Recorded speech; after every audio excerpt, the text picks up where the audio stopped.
Je tenais à venir vous donner ce soir un petit morceau d'espérance qui vient du Nouveau Monde. Notre peuple canadien-français, comment le décrire?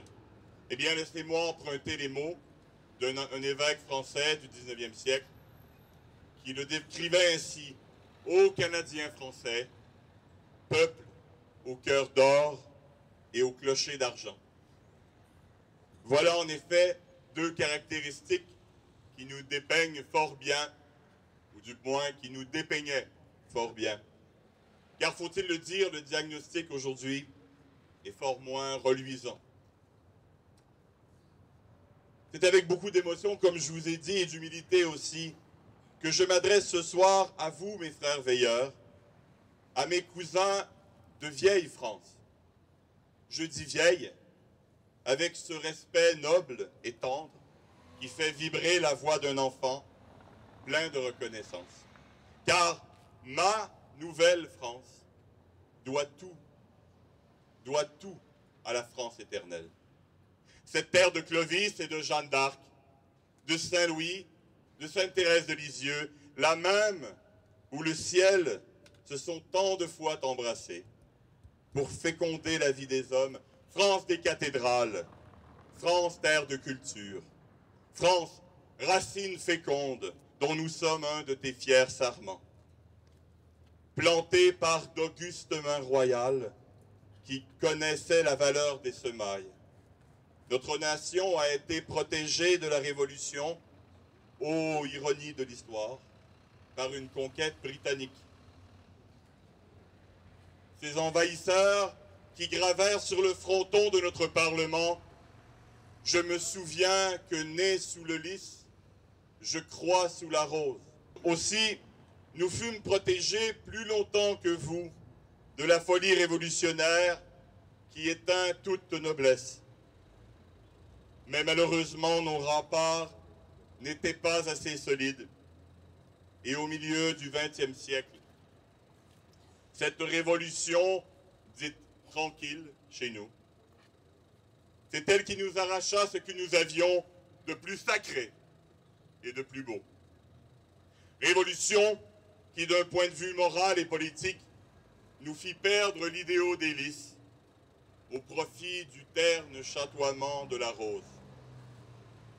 Mais le lys ne saurait être irrémédiablement enfoui. Il ne peut que vivre.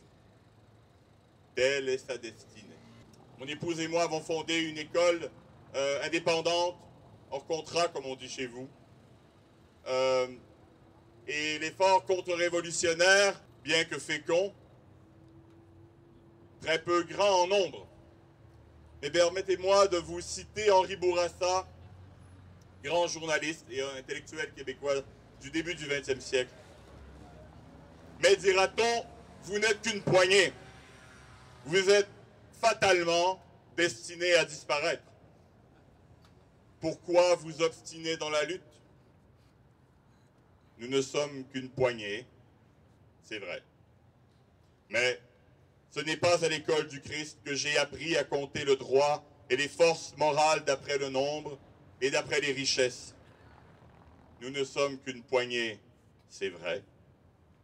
Mais nous comptons ce que nous sommes et nous avons le droit de vivre. Aussi, mes amis veilleurs, permettez-moi de symboliser mon peuple, de représenter tout le Canada français. Le front penché sur la terre, allant seul et soucieux, nous regardons vers vous. Frères veilleurs, continuez à nous montrer l'exemple. France, France civilisatrice des peuples, lorsque le monde moderne et cynique creuse la tombe de sa prétendue grandeur, qui n'est que putréfaction, pointe vers le ciel. Fils et filles de la France de toujours, soyez être ce que vous êtes, un phare, une étoile de civilisation, un bastillon d'espérance. Laissez-nous, en vous regardant, chers veilleurs, reprendre courage. En regardant vers vous, nous saurons retrouver ce qui a fait ce que nous sommes. Ce Québec, aux familles nombreuses et pleines de vie, cette terre où l'immensité et la splendeur de sa nature n'est que l'écho de la générosité des cœurs qui sommeillent. Cœurs dans lesquels attend de grandir la foi. Comme le disait Jean-Paul Tardivelle, bâtir là où il n'y a pas de foi, c'est bâtir sur le sable. Vive la France éternelle des veilleurs. Vive la nouvelle France de demain. Voilà, donc je vous remercie beaucoup pour ce cri du cœur. Je rappellerai d'ailleurs, puisque nous sommes fiers, il est vrai, de nos racines chrétiennes, nous savons aussi que nous sommes un mouvement qui rassemble beaucoup de différentes confessions, et nous nous honorons à Versailles. Oui, je peux le dire, d'avoir eu un musulman qui a pris la parole à plusieurs reprises, et qui nous a montré combien il aimait nos racines chrétiennes. Et c'est pour ça que devant cette nouvelle religion qui s'installe en France, il faut que nous ayons aussi le courage et la fierté d'assumer ce que nous sommes, parce que même nos amis musulmans le respectent et peuvent aussi l'admirer. Voilà, donc je vais donner la parole à François Biot-de-Lochner maintenant, alors qui est très fatigué parce que il y a beaucoup de gens actuellement qui essayent de traverser la Méditerranée, et même François Biot-de-Lochner l'a fait puisqu'il arrive de Lampedusa. C'est manifestement là-bas qu'il va passer ses vacances. Il n'y a peut-être pas été passer ses vacances, mais je pense peut-être d'ailleurs qu'au-delà de sa fatigue, il a un témoignage peut-être du coup assez intéressant à nous livrer. Et je suis donc ravi de vous le présenter, le président de la Fondation de services politiques, bien connu des Versaillais. Il vient d'écrire un livre, Échappé à la mort de la France, qui est vendu derrière. Vous pourrez l'acheter pour une somme très modique. C'est un livre qui fourmille d'idées pour l'avenir, et notamment pour la prochaine présidentielle qui s'annonce. Et donc nous sommes très heureux de l'accueillir, parce que c'est quelqu'un de courageux qui sait toujours mener des combats d'idées politiques qui ne sont pas forcément les plus corrects, mais qui sont pour cela vraiment impressionnants. Et je vous remercie encore de votre présence ce soir. Merci, cher Benoît. Cher Marion, chers amis. Oui, alors d'abord, je vous prie de m'excuser. C'est vrai qu'en 48 heures, j'ai fait 12 heures d'avion pour aller à Lampedusa, 24 heures sur place sans beaucoup dormir, et 12 heures pour revenir avec 3 escales. Et je suis rentré cette nuit, donc j'avoue être un tout petit peu fatigué. Et je vous prierai de m'excuser si je bafouille ou si je ne trouve pas les bons mots. J'essaierai en tous les cas d'être le meilleur possible. Alors, nous avons à répondre ce soir à une question extrêmement complexe et très angoissante, je crois. La France est-elle gouvernée par des juges? Alors, d'abord, je voudrais simplement définir le mot juge, parce qu'il y a finalement deux sortes de juges. Il y a les juges qui sont les juges légaux, qui sont dans un environnement juridique, qui ont une légalité pour juger et qui sont légitimes dans leur action. Alors ces juges-là, c'est Marion qui va en parler tout à l'heure, et donc je n'en parlerai pas. Moi, je voudrais parler d'une seconde catégorie de juges, qui sont ce que j'appellerais vulgairement les petits juges. Juges qui sont complètement en dehors de tout cadre légal, qui sont totalement en dehors de tout cadre légitime, mais qui se sont autoproclamés juges ou que le système a investi comme étant juges. Ce sont ce que j'appelle les petits juges, qui sont les grands artisans aujourd'hui du politiquement correct, de ce que l'on peut appeler une espèce de dictature molle de l'expression et de l'opinion, et qui sont à coup sûr les grands artisans du déclin de la France depuis une cinquantaine d'années. Donc c'est de ces petits juges-là que je vais parler, et tout à l'heure, Marion parlera des vrais juges, des grands juges, même si on peut se poser parfois la question de leur légalité et de leur légitimité. Alors, je voudrais faire un exposé extrêmement simple, basé sur simplement 4 exemples, 4 cas. Je voudrais parler des petits juges dans le domaine politique, des petits juges dans le domaine économique, dans le domaine moral et dans le domaine culturel. Donc je voudrais illustrer mon propos, plus que par un grand discours, simplement par des exemples qui, j'espère, éclaireront ce que j'ai envie de dire sur ces petits juges. Sur la partie politique, on peut se poser la question, qu'est-ce qu'un petit juge politique? Eh bien, un petit juge politique, c'est un petit juge qui participe du système politico-médiatique. Et vous l'avez compris, les petits juges politiques sont essentiellement le monde des médias. Le monde des médias, en fait, instaure une véritable dictature politique. Et d'ailleurs, les politiques sont complètement à la remorque des médias. Et on n'a pas besoin d'illustrer ce point-là, tout le monde le sait parfaitement. Alors, sur le plan politique, quelle est la solution, en fait, qui permettrait de sortir de cette dictature des petits juges politiques? Ce serait, par exemple, l'établissement de ce qu'on appelle le référendum d'initiative populaire. Alors, le référendum d'initiative populaire, c'est quoi? C'est l'institution d'un référendum qui permettrait à la population de se saisir de sujets que le système politico-médiatique ne veut pas ni même évoquer et surtout pas débattre, et qui permettrait donc d'aborder les vrais sujets que le peuple souhaiterait voir abordés. D'ailleurs, je crois, Marion, que vous êtes une fervente défenseur du référendum d'initiative populaire. Eh bien, en fait, pourquoi le débat est interdit sur le référendum d'initiative populaire? Parce que le monde médiatique sait parfaitement que si ce référendum d'initiative populaire est un jour transformé en texte de loi, le système politico-médiatique tel qu'il est constitué aujourd'hui s'écroule purement et simplement. Parce que les sujets que le peuple voudra voir évoqués, les sujets seront mis sur la table, seront discutés, il y aura des référendums et un certain nombre de décisions seront prises qui sont complètement à l'envers du système politico-médiatique actuel et donc du politiquement correct. Voilà pour les petits juges politiques. Les petits juges économiques, qui sont-ils? Ce sont toujours les médias, bien sûr. Ce sont aussi des journalistes autoproclamés grands savants du monde économique et qui imposent une véritable chape de plomb sur tous les sujets économiques. Alors je vais prendre un exemple et puis un exemple accessoire que j'ai découvert dans l'avion tout à l'heure. Alors l'exemple que je vais citer est très caricatural, je m'en excuse, mais il est important. Nous avons en France un problème d'immigration. Bon, on parle très souvent de l'immigration, mais on parle assez peu du coût économique ou du gain économique de l'immigration. Chacun a le droit de se poser la question, est-ce que l'immigration coûte plutôt économiquement à la France ou rapporte-t-elle économiquement à la France chaque année? C'est une question parfaitement légitime qu'on peut se poser sans émotion, de façon extrêmement claire, avec des micros qui ne marchent plus. Censure de la dictature d'expression. Merci, messieurs les veilleurs. Donc, je ne sais pas si vous avez entendu à peu près ce que j'ai raconté. Bien. Non, sinon, je peux répéter. Hein.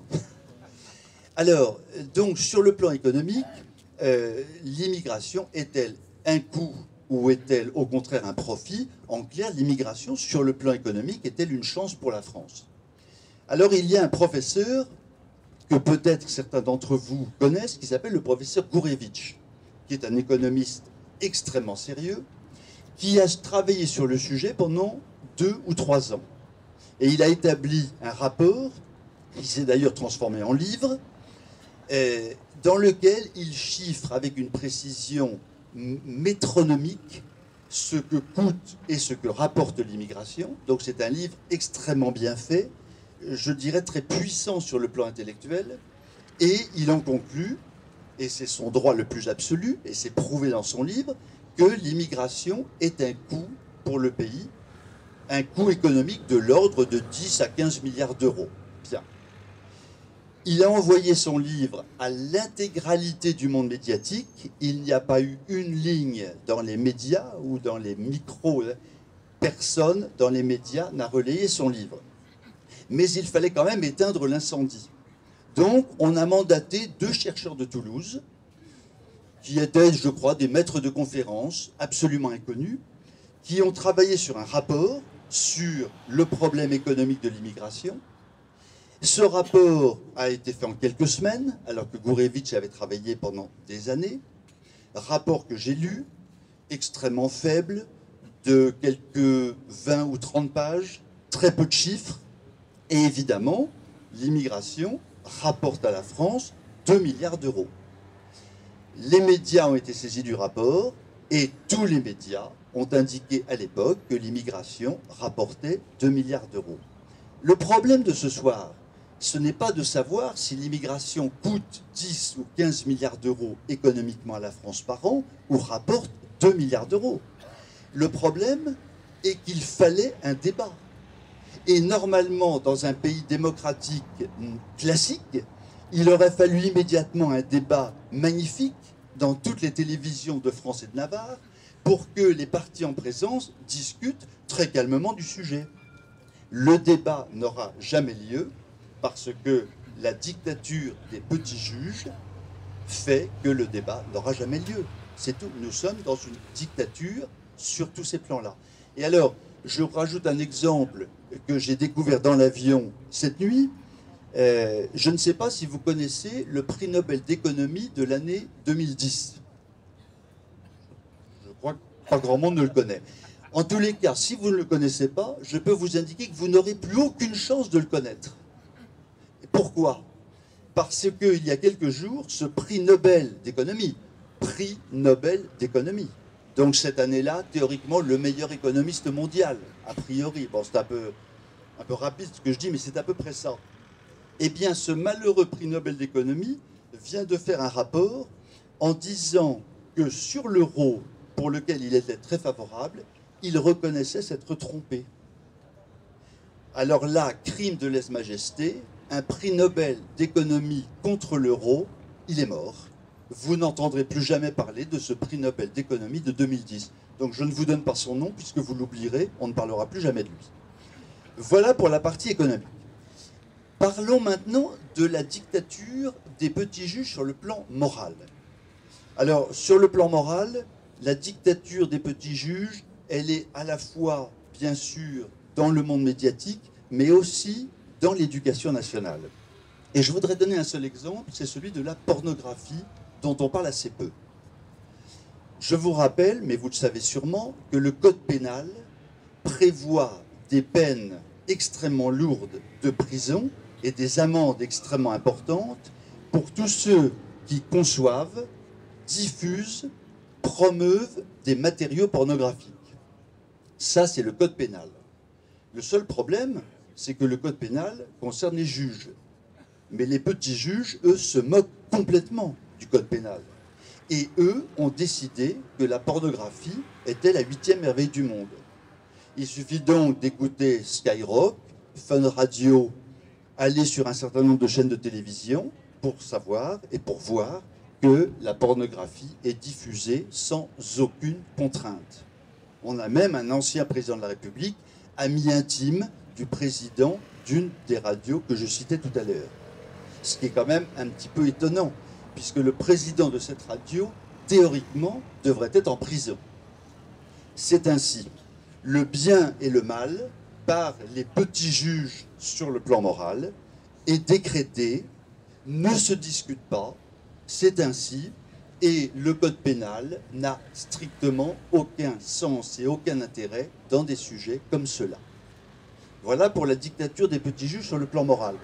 Et je terminerai par la dictature des petits juges sur le plan culturel. Alors, sur le plan culturel, les petits juges sont évidemment essentiellement les médias, comme toujours, mais aussi l'éducation nationale. Alors, parlons un tout petit peu de l'éducation nationale. Il y a environ 10 millions d'élèves dans l'éducation nationale. 10 millions, 15% de la population. Tous nos enfants y sont. Donc on peut estimer que l'éducation nationale a un rôle extrêmement important, et quand elle décide de programmes, on peut imaginer que pour définir des programmes, il va y avoir des réunions, des symposiums, des colloques, des séminaires avec des gens de l'éducation nationale, des agrégés, des psychologues, des sociologues, des historiens, des philosophes, des économistes, tout ce beau monde débattant à perte de vue pour bâtir les programmes les plus intelligents pour nos petites têtes blondes. Eh bien, que se passe-t-il en réalité? Il y a un haut comité Théodule d'une vingtaine de fonctionnaires de l'éducation nationale qui, de façon dictatoriale, impose les programmes à une dizaine de millions d'élèves. C'est terrifiant. Franchement, quand on y réfléchit, quand on analyse la situation, c'est objectivement effrayant. Comment peut-on laisser un si petit comité avoir une position aussi forte pour former, ou plutôt déformer, des enfants qui seront bientôt des adultes dans notre société? Voilà. Donc c'est un exemple, là encore, de petits juges qui agissent de façon dictatoriale, sans aucune contrepartie, sans aucune contrainte, et avec un système politique qui est complètement partie prenante, au moins pour ceux qui sont aux affaires en ce moment. Voilà, alors vous allez me dire, tout ça est terriblement négatif, c'est fichu. Alors là, en conclusion, et je m'arrêterai là, je ne suis pas du tout en accord avec mon ami Éric Zemmour sur la conclusion de son livre. Autant je partage à 100% son constat. Éric Zemmour, pour ceux qui n'ont pas lu, je vous conseille vraiment de le lire, fait un constat sans complaisance et exceptionnel de la situation actuelle. Donc c'est un livre fondateur, son suicide français. En revanche, lui dit, c'est fini, la France est morte, la France que nous avons aimée n'existera plus, il faut maintenant passer à autre chose, et on laisse les manettes à des gens qui sont un petit peu ceux que je viens de décrire. Alors là, je dis non, stop. Et d'ailleurs, si j'ai écrit un livre à peu près au même moment qu'Éric Zemmour, lui, le titre, c'est « Échapper à la mort de la France ». Nous pouvons échapper à la mort de la France. En revanche, il y a, me semble-t-il, deux attitudes qu'il faut avoir. Alors, ces attitudes, cher Marion, je dois dire que vous les mettez en pratique en permanence et je vous en remercie parce que vous êtes sur ce plan-là tout à fait exemplaire. La première attitude, c'est une réelle liberté d'expression. Il faut absolument que nous nous libérions. Nous sommes complètement engoncés, sans même nous en rendre compte, probablement moi le premier, dans une attitude politiquement correcte qui finalement nous écrabouille complètement et qui fait qu'on n'a plus d'expression libre et du coup on laisse effectivement la dictature de l'opinion s'instaurer et prospérer. Donc la liberté de parler, la liberté de dire à temps et à contre-temps. Et d'ailleurs, on s'aperçoit que lorsque nous parlons librement, à temps et à contre-temps, les réactions montrent que nous marquons des points. Je pense, Marion, à l'affaire Valls, où vous avez fait perdre ses nerfs au Premier ministre, parce que vous avez parlé librement et que lui, quand vous examinez sa réponse, ne dit rien d'autre que des propos haineux et violents. Il n'y a pas de fond. La deuxième chose, c'est qu'il faut agir librement, parce que c'est très bien de penser. La pensée libre en famille, c'est parfait, mais nous sommes dans une société et il faut agir à temps et à contre-temps avec toute liberté, même si cela a un coût personnel. C'est vrai que ça peut avoir un coût personnel, mais il faut le faire, parce que si nous ne le faisons pas, dans 10 ans, il n'y aura plus de coût personnel, il n'y aura plus de France. Donc on n'a pas le choix, donc il faut agir librement. Et dans ce cadre-là, les élections de 2017 auront un rôle absolument déterminant, parce que Zemmour va peut-être trop vite quand il dit que la France se suicide, mais ce qui est sûr, c'est que si nous ratons cette étape extraordinairement importante de 2017, je suis à peu près convaincu que là, la France mourra, parce que s'il faut encore attendre 5 ans, ce sera vraiment trop tard. Voilà, donc, ce que je peux nous souhaiter à nous tous, aux veilleurs, bien sûr, à chacun d'entre nous, c'est un énorme courage, une énorme liberté, une énorme ténacité, et je crois qu'à ce prix-là, la France pourra échapper à la mort. Merci infiniment.